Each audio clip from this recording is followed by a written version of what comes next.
Good afternoon. This is Robert Walker with retirementhomes.com. Welcome to our October 2014 webinar. You may be familiar with our past webinars on a number of subjects related to senior living, including sales, marketing, and lead generation. This month's webinar is a little bit different. We've actually received a lot of requests and questions. People have been very interested in hearing not simply from guest speakers who have shared their expertise, but a little bit more of a basic, almost an A to Z crash course in internet marketing. And so that's what we've done here today. We have a lot of slides, so I want to just jump right into it. So first and foremost, here's the outline here. What I'm going to be discussing, and of course, just as a housekeeping note as well, if you do have any questions, you'll see in your toolbar to the right, should you have any questions, simply raise your hand. At the end of the presentation, time permitting, I'll be happy to answer any questions. So my brief outline here today, one is going to be answering why market outline, a little bit of a definition as well, what that is. Second, defining what exactly online versus traditional marketing. And I should mention as well that when I say online marketing, I mean internet marketing as well. I may use the two terms synonymously, but I mean online or internet marketing. And then, of course, third, not simply a definition, but in terms of what are the different models of internet marketing and how can we actually see that in practice. And then fourth, of course, how can that be implemented? You know, you walk away from the presentation saying, you know what, this sounds great, but actually how do I implement this myself? And then, of course, finally, how to measure it. Don't take my word for it that internet marketing is a great way to get good bang for your buck for your marketing and sales strategies, but you can actually take away measuring tools as well. So here's a little bit of information about really almost a 30,000-foot view of the trends in terms of who's using what. And I don't think this is going to be a tremendous surprise for a lot of people, but it does help. So you'll see on the top bar there in the top row, that's the online population, and below you'll see the overall population. So for example, you'll see unsurprisingly that millennials, despite in the United States representing 30% of the overall population, they represent 35% of the online population. Again, those in 30s and 40s only represent 19% of the overall population, but they represent 21% of online, and so on and so forth. And again, you'll see as people get older, they are disproportionately less represented online. So for example, the oldest generation here in the 70s and above represent 9% of the population, and yet only a third of them proportionally are online, only 3% of online. So this represents a trend, obviously, that there's going to be a tremendous catch-up that we've already been witnessing, but secondly here that then obviously represents a significant amount of potential. And again, that's just the older generation. If we're talking about, for example, boomers, we're seeing that there is parity. So younger boomers in their 40s and 50s, we see that they represent both 20% overall and 20% online as well. And again, I suspect this is going to be changing on a daily basis. So a little bit of an update on a classic picture there. But when we're talking about seniors, and again, how do we define seniors? I'm just going to, again, just move right back here. So there's a number of different ways we can define seniors. So we can define them as boomers, even though we wouldn't necessarily think of them as older. We could refer to younger boomers, older boomers, silent generation, and then the GI generation. Again, as was pointed out by actually Michael Sullivan, one of our past guest speakers in our presentations, he's pointed out to say, you know what, a younger boomer and an older boomer are entirely different generations. You see a younger boomer there is 46, oldest is 64. So that's almost, they could theoretically be an entirely different generation. They could be parent and child. And so a marketing strategy that targets an older boomer who's today in their 60s wouldn't necessarily be the same strategy that is targeting someone who's born in the mid-60s and today is only turning 50. So there's a very different approach that needs to be taken there. So in terms of seniors, those who classically defined as 65 plus, they're more likely than ever before to use the internet for research, use social network, of course, like Twitter, Facebook, LinkedIn, etc., listen to iPods, iPads, and so on, and online videos, Vimeo and YouTube as well. And here, of course, if we're going to define seniors more generally, even 50 plus, and no offense, of course, meant to those 50 plus listening in, if we were to define them more generally, really we're talking boomers, and 50, of course, is the youngest. Boomers have just turned 50 this year. They have an activity which is very different than it was 10 years ago. 90% are familiar with Facebook, 93% MySpace. Again, that's a dated term, but nonetheless, it's still very powerful. And half, and again, now on a daily basis, it's outdated, more than half are members of a social network. So it's not just about looking at that and saying, well, hold on a second, that people 50 plus are 50% likely to be on a social network, whereas 80 and 90% of people in their 20s are more likely to. It's the growth and the trajectory which is an important indicator and a line to take a look at. So we'll see here as well, so that the growth rates, Facebook here, and again, a lot of this is data that is already outdated simply because of the fact that it's constantly being updated. But we're seeing here that the Facebook growth is significant, and the second highest one is those 55 plus. So, getting really more into the meat of what we're discussing here, what is so special about Internet marketing? No doubt many of us have invested a lot of time and energy into traditional marketing. So many of you work at senior living communities, so that might mean that you've invested in radio ads, television, a local newspaper, radio, and magazines. And so what is so unique? What is the novelty about Internet marketing other than simply being a new resource? And I want to preface as well, getting into the meat here, that I'm not necessarily suggesting that you shouldn't be investing at all in traditional marketing. Obviously, that's an individual case-by-case basis, and of course we do at retirement homes do help communities on a case-by-case basis, sort of consult and help them in terms of their specific needs. But more in generally, we're suggesting that Internet marketing needs to take a larger slice of your marketing pie. Doesn't necessarily need to be everything, but it does need to be well represented. So what is so special about Internet marketing? So number one, first and foremost, we are a increasingly rather, technologically advanced society. It doesn't simply mean that we are more adept and more knowledgeable in the online realm. It means that it is more indispensable than ever. So think about how often, here's an interesting question, those of you who have smartphones, how many hours in a given day or even in a given week are you more than 5 feet away from your smartphone, right? Think about that. It's probably less than a few hours a week. You probably use it as an alarm clock when you go to bed. You probably have it in your pocket, when you're driving, going to work. So this is something that we are not only close to in an intimate way, this technology, it means that we're never escaping it. And so in that sense, it is close to us in a way that newspapers, television, radio, magazines have never been. And of course, ultimately at this point, given the trajectory of traditional media, will never be. So not only is it accessible to us all the time in the format of mobile devices, and of course in the future we can look forward to things like Google Glass and of course any kind of technology on your fingertips and so on, but it means that it's inevitable that this is going to be an integral part of our life, and only more so. So that's the first and foremost reason. Second, of course, we'll see that traditional media is online. So this is not an either-or proposition. It's not mutually exclusive. When we're talking about traditional media, traditional media is now online as well. New York Times as well, major newspapers. So this isn't something that you have to choose, pick one or the other. Lower entry costs. So again, that when we're talking about Internet marketing, we'll get into this. We're talking about anything from, let's say, cost per click.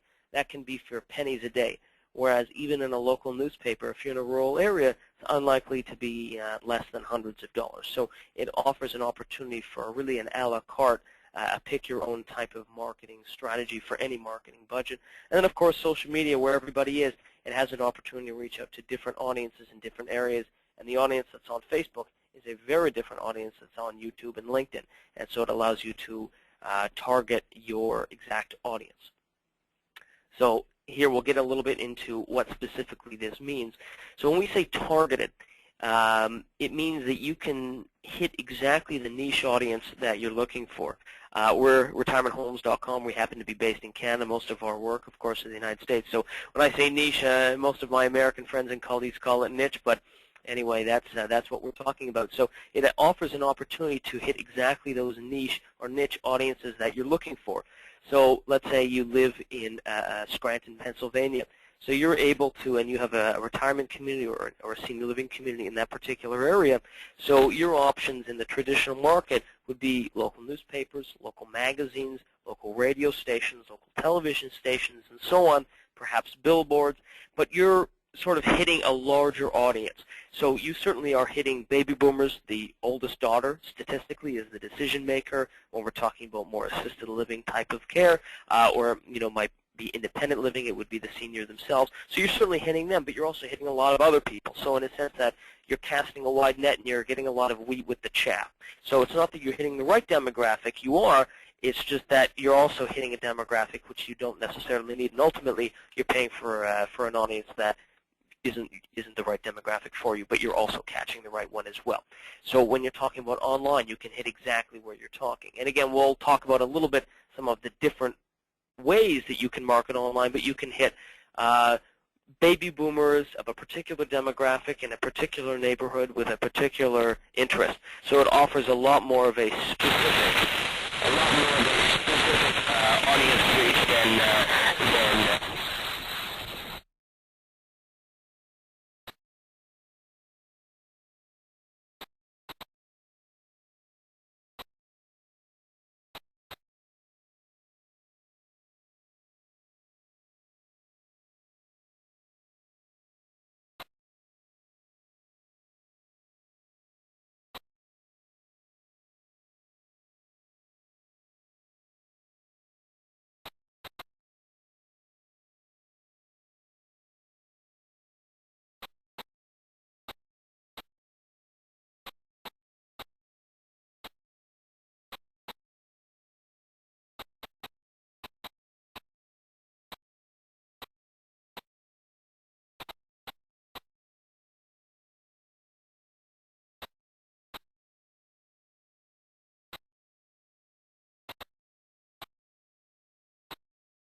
Hi there. Looks like we were having some audio difficulties, but hopefully we'll continue right along right now. Let me know again if you are not able to hear, and hopefully we'll be able to address that problem as it arises. So again, apologies for that audio mishap that we just had, and again those things happen. So where were we? We were talking about the opportunities when you are marketing online to a traditional audience. Or excuse me, when you're marketing online, it allows for an opportunity to hit exactly the audience you're looking at. Whereas when you're marketing to an audience by traditional means, you will certainly still hit that market, but you will be also ultimately paying for an audience who you're also not necessarily seeking to reach. So it's not a mass marketing, it's a traditionally, it's not traditional marketing, excuse me, it is a targeted niche marketing. So here's another novelty about internet marketing, is that it's measurable. So when you are advertising for, let's say, and again, when you're talking to a sales rep in a newspaper, you'll no doubt be told that, you really shouldn't advertise just one issue of the newspaper. You won't really get the results there. You really need to advertise for a minimum of 3 issues or 3 days, 3 weeks, and so on. I'm sure many of you have heard that, and no doubt that there's truth to that, but it also means that ultimately you're in their hands, and you don't have the power, you don't have the analytics to be able to know what exactly is the readership here. So when they tell you that, X number of people see this, it's very difficult for you to track that. So what are some of the routes that that marketers can use to make sure that their traditional advertising is seen? And so perhaps you might have a discount code advertised, so if someone has to call, they'll have to recite that, so you'll have that. It may be that there's a particular number, so you can track that. But ultimately, it's not a perfect system, and it only allows for the amount of measurement as the individuals who are reading your publication or your ad are able to tell you.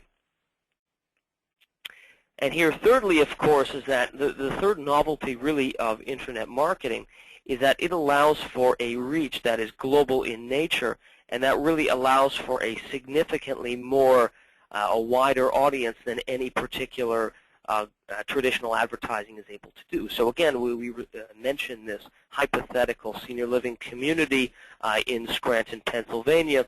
So their audience is in Scranton, and they've done their research, they've done their due diligence and their homework, and they know there's a particular demographic they're trying to reach. But ultimately, there are others who they may not even know about. So there may be about a significant number of people who live in, let's say, northern parts of the state or in other parts of the country who are interested in this particular home, or who have a family member in the neighborhood and who are looking in that area, but you're not able to reach them because you're catching only a physically an audience who's physically seeing those ads. So Internet marketing allows indeed for a global reach in nature. And again, talking a little bit about what we do at retirementhomes.com, we have an annual contest called the Mamba Awards. Many of you may be familiar with that and may have participated. We're actually hoping to announce our 2014 winners in the next week or so. And we've had winners all the way from as far away as Pakistan and Brazil and across North America. And so there's really an opportunity here to not only reach out to prospective residents of your communities, but also ultimately to help learn and correspond with other professionals as well. So certainly that never a bad thing. And then, of course, here, what's so special about Internet marketing? Finally, viral spreads like the flu. So this really is an opportunity that certainly is not available by traditional means. We could talk about anything from the Harlem Shake to any other recent viral phenomenon. And really, it offers an opportunity for your community to get its name out there in a grand way. Again, there are a lot of you who are active on social media, YouTube, and so on in your community. And again, I'm sure many of you have had surprising instances when you create something. Maybe it's a cute video of your residence for Thanksgiving or for Halloween or for Valentine's Day, and all of a sudden it gets 50 or 100,000 views on YouTube, and then your phone starts lighting up as well. So it's an opportunity as well to reach out to an audience who you never perhaps thought existed or never knew otherwise how to reach. So here's a little bit more into the nitty-gritty about ultimately where are we spending as consumers, where are we spending our time, and are advertising dollars, again, in general, commensurate to that data. So we see that we spend of our time, of our media time, we spend about 33%, so about a third of our time media-wise watching television, and about 40% of that ad spending is on television. So we see that's a little bit higher than it, let's say, ought to be, but it's not terribly off. When we see newspapers here, so we spend, about 10% of our time consuming media on newspapers, and yet close to 40% of our ad dollars are going to newspapers. So there's a bit of a disconnect there. Again, with radio as well, a little bit of an opposite actually. So about 20% of our media consumption is on radio, and less than that is advertising dollars. Again, magazines, about 5 to 10% of our advertising dollars are going to magazines, but only about 2% of our media time is spent on magazines. And then, of course, right here at the far right is the real shocker. About a third of our time is spent online in terms of media consumption, and yet a negligible amount, about 2%, is spent online. So there's a huge disconnect and ultimately a huge opportunity that people, and again, you and I, we're spending our time right now online. We're watching an internet webinar, and here we are spending our time online, and yet the amount of money and the amount of ultimately resources and time that we are devoting to trying to find prospects online is just simply not commensurate with the amount of time that we're spending there versus the amount of dollars we're spending. So there's a huge opportunity there. So again, we have a little bit of our philosophy coming through here that new media is, of course, supplanting traditional media. So again, I mentioned earlier that it is not necessarily an either-or proposition. It's not necessarily that you have to choose one or the other. Again, Time Magazine, you see here, it's online as well. On a daily basis, we're reading about news magazines going belly up and moving online. But again, there are also magazines and newspapers and so on, which not only can you see traditionally, so any radio station, television station, you certainly can see online, either live streamed or recorded later on, but it's also an opportunity to expand that. So it's not necessarily that, let's say, news magazines are gone and should be replaced by online media. It's simply that online media is supplanting that. And again, TV as well, not suggesting that television is going anywhere anytime soon. It's just more that it's being supplanted and often increased by the Internet. So again, think again about the amount of time that you spend today versus 5 or 10 years ago watching television. It's probably less. You're probably spending a lot less time sitting in front of a physical television set and probably a lot more time even watching movies or music or whatever it is in front of your computer. And again, here's a quote from, of course, our favorite investor, Warren Buffett. It says as follows: "There is a proliferation of channels in only 24 hours in a day, and everyone only has 2 eyeballs. The outlook in the U.S., and of course, can be extrapolated throughout the world for newspapers and television, is not good." So again, I think what he's saying there, and certainly our position, is not that television is going to disappear, radio, newspapers, and so on. It's simply that everything that television and traditional media has is also held by online media. And also online media, again, offers the opportunity to target, to create a viral opportunity, and also has an opportunity to measure in a way that our traditional media simply can't do. So we'll talk a little bit about here how is the Internet used in each generation. Again, depending on the type of community or part of the senior living business that you're in, this could be quite significant. If you run an Alzheimer's care facility, average age of the resident is probably in their late 80s, and the decision maker is probably the oldest daughter in her mid-50s to early 60s. As opposed to if you are working at a golf community in Boca Raton, Florida, your audience might be mid to late 70s, people who are themselves making the decisions. So it's a very different type of audience, but again, let's take a look at who your audience is. So this is a little bit of a detailed graphic, and again, we will send the slides out afterwards to those interested. So don't worry, you don't have to feverishly take notes. Just well, let's pay attention here, and we can happy to send out the information afterwards. So how are people spending their time online? So we'll see here, for example, teens on the far left, 12 to 17-year-olds. So this might be your children or your grandchildren. 57% watch a video online, 93% go online, so this is an overwhelmingly digitally literate audience.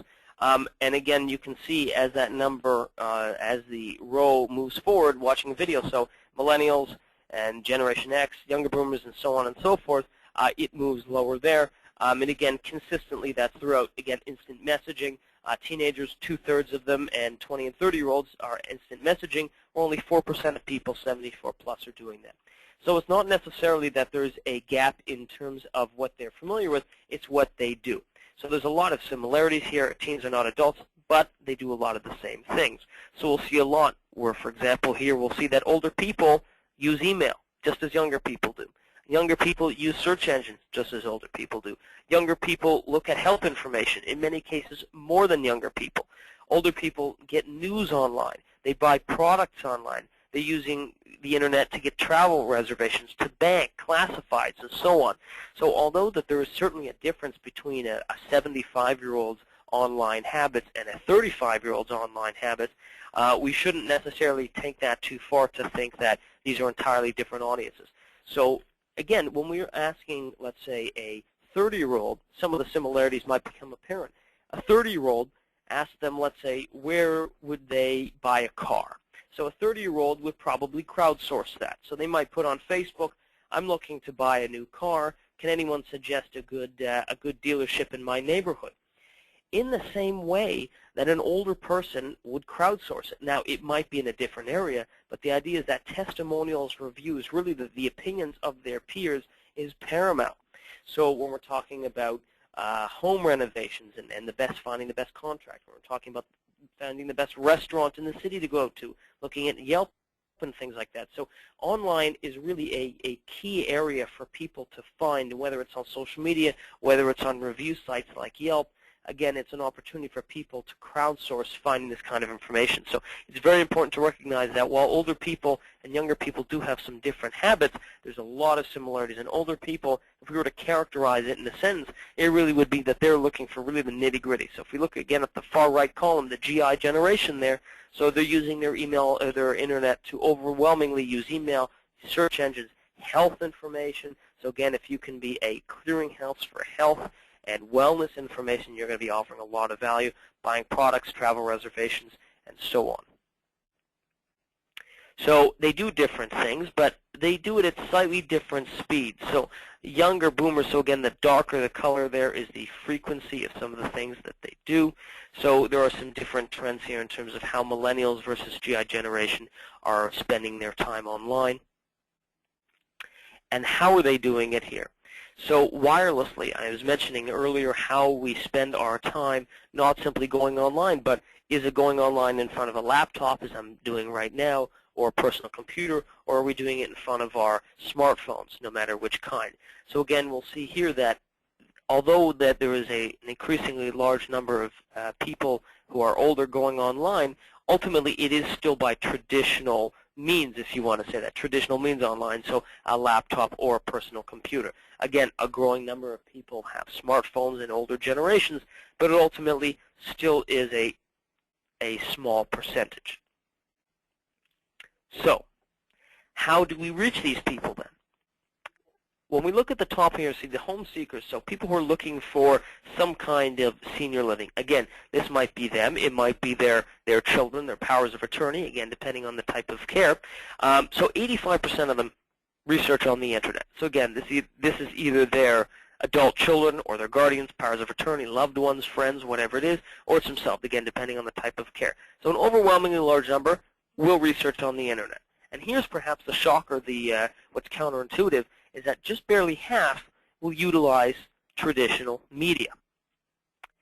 Again, the source there at the bottom, New York Times, happy to send this data out to those interested. And again, a little bit about us. Certainly that's where we came in, you know, in an annual basis we'll receive anywhere from 1 to 3 million unique visitors. And I'll talk a little bit about some of these definitions, and I'll define these terms.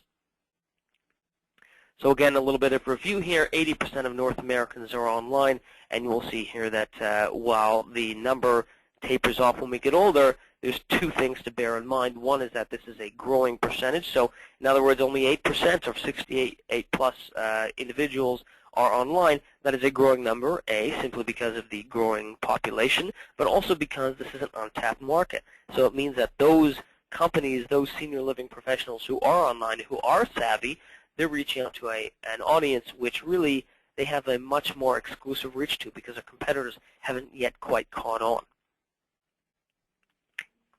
But they're learning. We'll see here, of course, that ad spending online is increasing.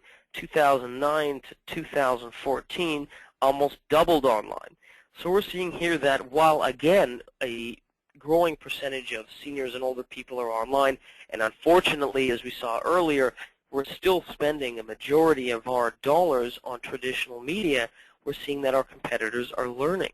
So there was in 2009, again, the economic slowdown across the developed world, but we're seeing here that that's quickly rebounded, doubled in just 5 years.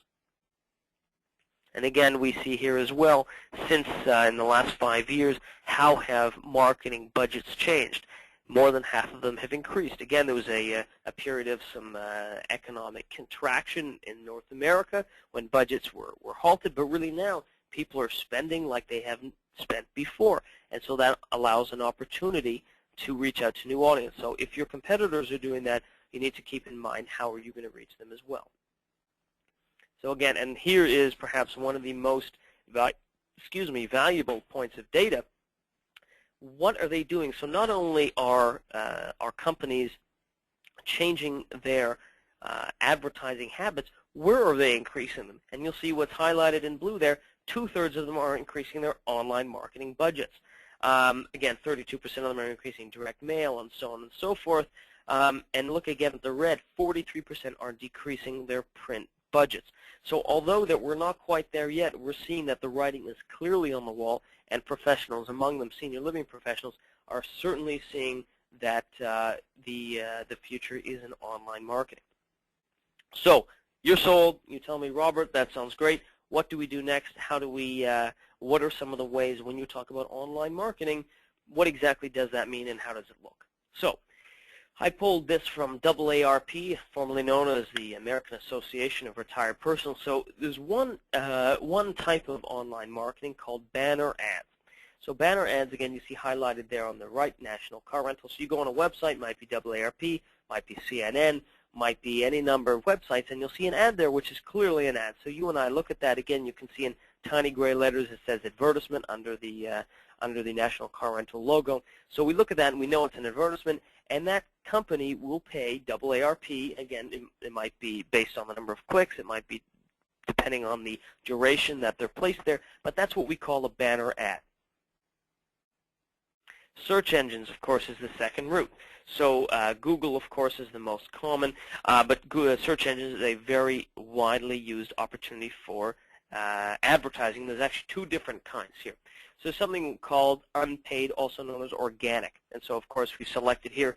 So the search term that I use, Florida retirement homes. Again, I've used a bit of a screenshot, and here are our results. So when someone goes online, types in Florida retirement homes, they'll get our website, and then they'll go straight to the listing. So we didn't pay for these. We didn't pay for that. So we didn't pay Google for that advertising. That's what we call, almost in a public relations format, you would almost call it earned media. In the same way that there's paid media, you know, like a 30-second spot at the Super Bowl will cost you $2 million. There's earned media. So earned media might be a great public relations thing that gets the front page of the newspaper. And the online equivalent of that would be organic results. And there's a lot of different ways to achieve that, and I'll get into that a little bit. But this is one half of the search engine advertising option. The other half, of course, is paid ads.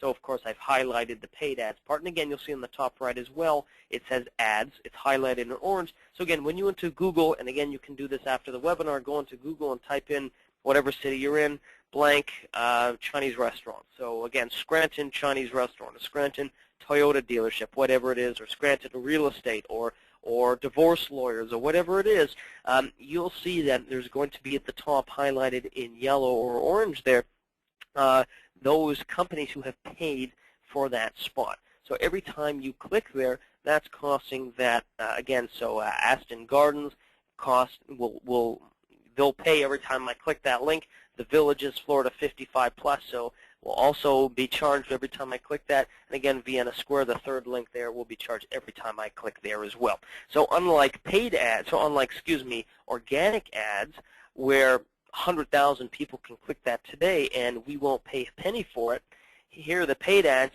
they pay Google for every time somebody clicks that link. So directory, so again, here's a screenshot of our directory, retirementhomes.com. This is another, if you will, portfolio in online. So we've talked about search engine as one online route. We've talked about the directory as one route online. And again, here as well, we've talked about banner ads, just going back here as well. So we have so far banner ads. We have search engines of which there's both organic, unpaid, as well as paid ads, and the directory. And again, the directory is an online resource. For example, it's a pay per annual basis. So a community, again, when you were to go onto Google, somebody's looking, Joe, he lives in Brooklyn, and he's looking to retire into Florida, getting a warm environment. He goes onto Google, types in Florida retirement homes, will be taken to retirementhomes.com and so on, and that's where he'll be able to continue his search and reach out directly to you. So that's another option. Again, a little bit of what we do. That's a directory resource, much in the same sense as Yelp, although Yelp is not a paid resource, in the same sense as a directory. So again, here's a screenshot of what our viewers would see when they're searching in there. And again, you'll see there's a number of different routes to be able to reach out to the community directly, either doing it directly through the blue button, rather, the orange button, of which we can track how many people have clicked that, and then learn more, of course, going to the website and so on. And again, I'll get into a little bit about how it can be measured. So when, for example, a client says to us, well, how do I know that John Smith saw my advertisement on your website? We can say, well, we know that X number of people clicked show phone number. And we can say that X number of people filled out that form to have your information emailed to them. As opposed to in a newspaper, you can ask, but if you ask somebody, well, where did you hear about us? They say, well, gosh, I saw you somewhere. It was, I saw you in the newspaper. I was driving by. I really don't remember. So again, particularly with an older generation, more inclined to have cognitive impairment and memory decline, you don't necessarily want to simply rely on their memory to know where your advertising dollars are going. You want to be able to track that for yourself. And of course, another route here, social media. I'm sure I would suspect that most of you are involved in social media, and it might mean having a Facebook page, it might mean Twitter, it might mean having everything here, it might mean updating it 2-3 times a day, it might mean looking at it once a month. And so there's different ways. It's not a one-size-fits-all proposition, but it is certainly a very big way to reach out to your desired audience. And again, a little bit here about social media. We'll look at some of the shocking data.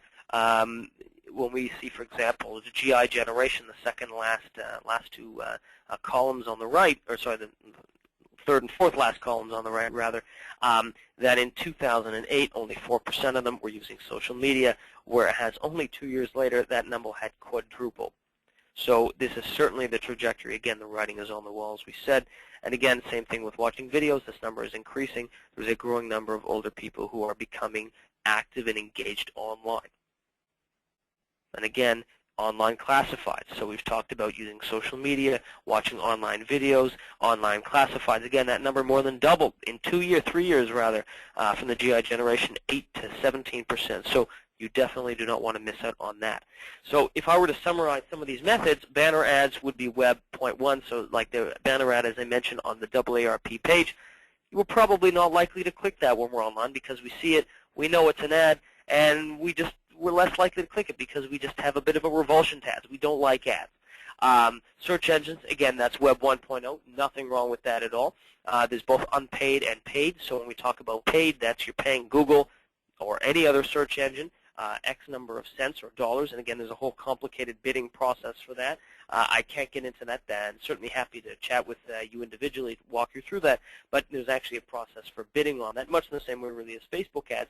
But again, that's it's what we would call Web 1.0, targeted directory Web 1.5, because you're hitting exactly the people that you want. And ultimately, our perspective, social media and things like that offer the most advanced way to reach out to your prospective clients, residents, and patients, because they are the ones, or their loved ones, because you're capturing them in an environment where they are not necessarily looking to make a purchase, but you are jumping on a bandwagon where it doesn't look like an ad, doesn't feel like an ad, and thus they're much more likely to take you seriously.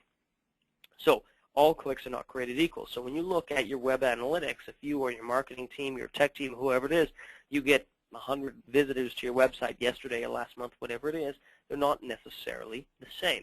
So this is cost per click. Again, I showed you the link earlier. So if somebody would be paying Google, again, you see that sponsored links there, someone is paying to have that put. And again, this is a little bit of a brief walkthrough as to how that's done. You identify your keywords, you bid on it, you type it out, so like this one would do, and every time John, who lives wherever, clicks that link, that company is going to pay Google for that. Sounds very good. Okay, there are some shortfalls, and we'll go through that, but that's one option. The other one, as I mentioned, what you would call the online equivalent of earned media, or organic or unpaid. It's called SEO, search engine optimization. So again, that's being how to show yourself on a top search engine without paying for it. So I kept mentioning earlier I've been using the term Google exclusively. But what happened to Yahoo and Bing? Well, the answer, truth is that about 2/3 of people searching online use Google. So if you're going to be advertising on search engines, you're best just to do it on Google. And again, you'll see here that data right there. So again, walking about here how you choose your keywords. So let's say, again, you're a retirement home in Florida. You know that's what people are searching. Now, you might be a CCRC, you might be an independent living, but we're not using the terms that you use. We're using the terms that your consumers use. So you choose the term Florida retirement home. Again, that link there, and again, happy to send that to you, where you can find out who's using which terms and how many people are searching those terms. So it's not up to you to guess. Again, you'll write the term there, and then you'll see here, again, I'm going through this briefly. I just want to make sure that we capture everything. You want to make sure that even on your website, and again, this is your tech team who would do this, that these search terms like retirement home is right there in your URL, in your web listing. So again, you want to have these terms consistent. And again, on the third step of really SEO, of search engine optimization, because we talked about, okay, so paid ads, very nice, you pay and you bid to have these terms online. Well, how do you get that unpaid? How do you get that earned? And so here are some of the routes. So again, you want to get links in. So you want to be talking about, partnering with your local. It might be Alpha. It might be Leading Age. It might be your local newspaper. It might be whoever. Get links to your website, because that means that it's there. As far as Google's concerned, Google does not want people. They don't want to be sending people to your website if your website is not valuable. And so one of the ways that Google in their algorithm can determine that your website is valuable is to say who's linking to it. So one of the ways they can do that, again, is by saying, okay, well, Alpha, that has a very high page ranking. And again, that page ranking indicates basically how valuable that website is. If you were to get links from Leading Age and from Alpha and websites like that, it means it's valuable. That's one or two. You need to have lots. Right? Online directories, of course, retirementhomes.com, very high page ranking, so it carries a lot of weight as far as Google's concerned. Again, senior living writers and blogs, many of you follow that online or LinkedIn. Again, so you want to get named in there. You want to be active in there. You want to be commenting on blogs and so on and so forth. But I should caution you, it's not just a matter of any links. So we talk about link farms. So there are a lot of websites and business out there, and they'll say, I'll get you 100 links or 100 or 1,000 inbound links, and that's great. But if it's not high quality, then it's useless. In fact, quite the opposite. Google will actually blacklist you, and it might actually hurt your website if you have a lot of things which Google considers to be unfair. So you want to be doing it legitimately. You can't simply just pay a certain amount of money and all of a sudden get 1,000 links. So directory listings, again, a little bit, of course, about why we do it and some of the value there. So when we're talking, again, try going on to, again, Google and type in, restaurants in Scranton. More likely than not, more than half of those listings that you'll see on the first page will be not just the restaurants, but they'll be directories.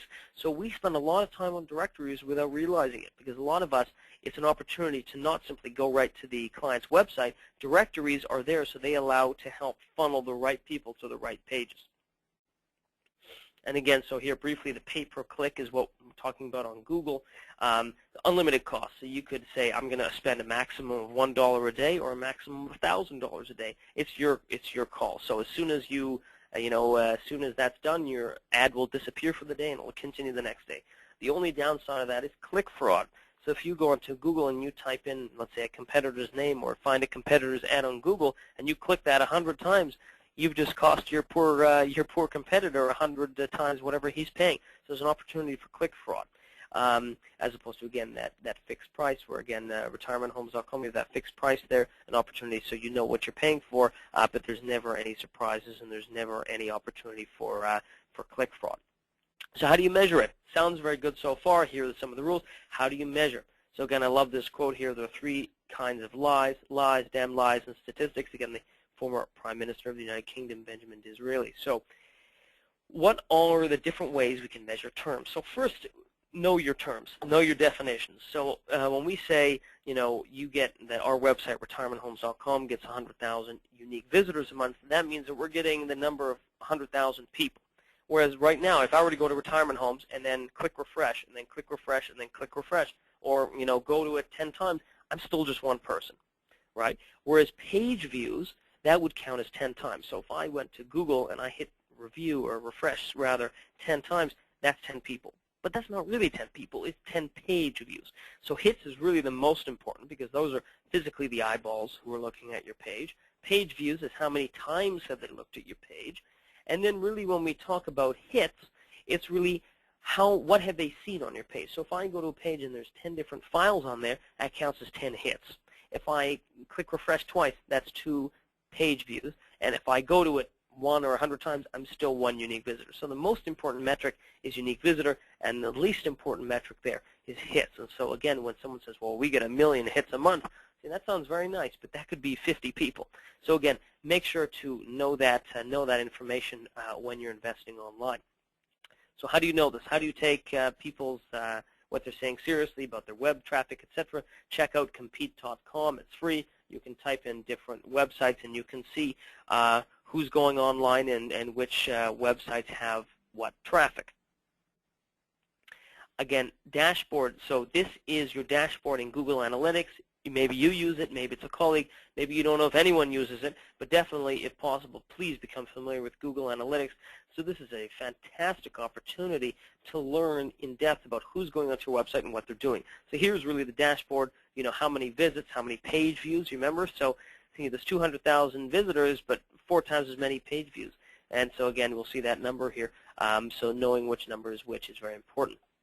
So when you dive down a little bit deep, you'll say, okay, great, we have that number of people, but where do they come from? So we see here that, for example, the one that we pulled up. So most of them came from Google. Direct means that those people who physically click www. whatever. Again, Yahoo, another search engine, AOL, and so on. And again, already you see when I mentioned that people are using Google, you see Google's 120,000 versus its closest competitor, Yahoo, at 1/6 that. So we're seeing certainly those numbers come through. And but this is really the composition of your visitors and where they're coming from. So again, through Google Analytics, you can see, and again, this is free. Again, you can see your website, who's coming. So we could see that in a period of 1 month in Florida, we received 6,300 unique visitors. And we can actually click down and see specifically where they were coming from. So we can see they were coming from Gainesville, and they were coming from Jacksonville, and they were coming from Boca Raton, and so on and so forth. So this allows you to dig deep in a way that was previously unimaginable and certainly is not reachable by any means of traditional advertising today. Content. So what this means is that what are people doing on your website? So it's very nice. So we know where they're coming from. We can drag down right to the town and village that they're living in.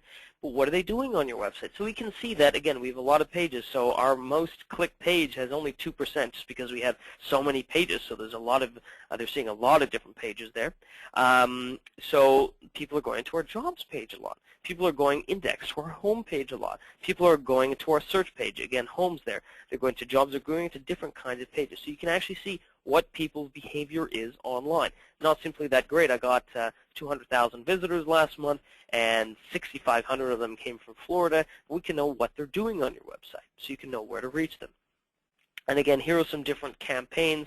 Again, this isn't the place to do it just because this is a much more detailed discussion, but you can actually, when you send out different campaigns, you can say, okay, we have a special for the month of, let's say, if you move into our home by December 1st, you'll get a free month's rent or free moving or whatever it is. So you can have different ads online, and you can have a banner ad, and you can put a newsletter, and you can have links on your page, and you can actually see where people are seeing it from where, and you can actually see and measure where is producing the most value for you. So what are some of the conclusions we've had so far? Internet marketing certainly overtaking traditional. I think that a lot of that data speaks for itself. Certainly it is essential that your website is optimized for Google search, so that SEO that we talked about. So part of it, admittedly, is something that would be within the realm of your tech person or your webmaster, but a lot of it is outside their realm and is in the realm of a marketer. So that's high-quality links from bloggers, from writers, from directories, from associations. That's essential. Another way to get optimized, again, keywords. Know what people are looking for and type it, and make sure you have those terms constantly and you're rehashing them. Use pay-per-click, right? Pay-per-click is good, but use it wisely. Don't spend probably too much on it because you open yourself up to opportunity of click fraud, but also just a lot of waste. Again, directories, again, like retirement homes and like others, can certainly be cost-effective because what you pay, you're never going to pay more than that.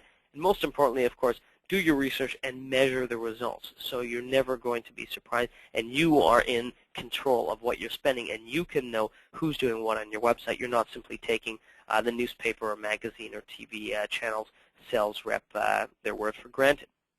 And again, just a little bit briefly about us here. We obviously our directory, marketplace, a lot of advertising, sponsored articles, webinars, and newsletters, things like that. We do SEO, web design, so pretty much with respect to online marketing. Of course, happy to chat with you as well. And then, of course, here questions as well. So at this point, if anybody does have any questions, happy to take them right now.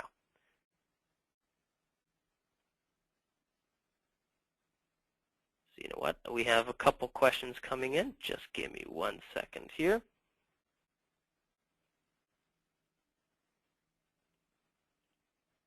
Okay, so we have one question asks, how should we measure how much is too much for cost per click? So that's a good question. Unfortunately, that is a case-by-case. Unfortunately, I can't answer that. But really, I think one way of looking at it is take a look at how much you are currently spending in online advertising. Take a look at what you're currently paying on a cost per lead and a cost per acquisition or a cost per move-in basis. So when you take a look at that data, so let's say, for example, that last year you got 10 new residents at your community.